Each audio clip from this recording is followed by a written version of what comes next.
Hi all, this is Unit 3, Lesson 3, and in this lesson we will look at accrued expenses. Before we look at an example, let us first grasp some terminology.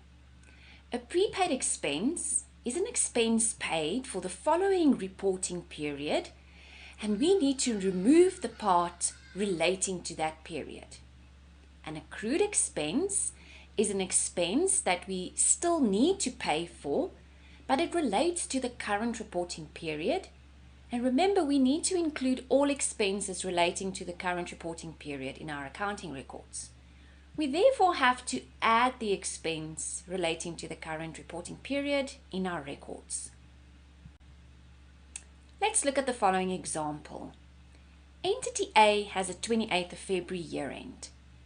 They rent offices from Entity B, and they entered into a contract to rent the offices for the whole year for R8,000 per month.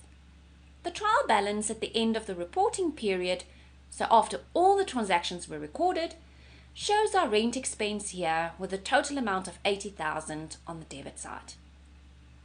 So if we take that 80,000 and divide it by the rent per month, we see that it only relates to 10 months worth of rent payments. But at the top here, we stated that we rented these offices for the whole reporting period, meaning for 12 months. We have not paid the rent for 2 months, and we therefore have to add them in for the current reporting period.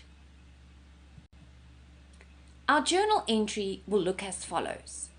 We will debit the rent expense with 16,000. So we are adding the 2 months of rent to the expense account. We credit accrued expenses then with 16,000.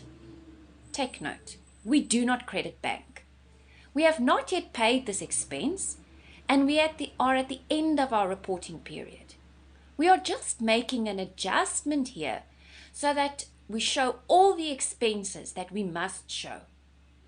What we are doing is creating a liability, as we still need to pay this amount. We will only pay it in the next reporting period.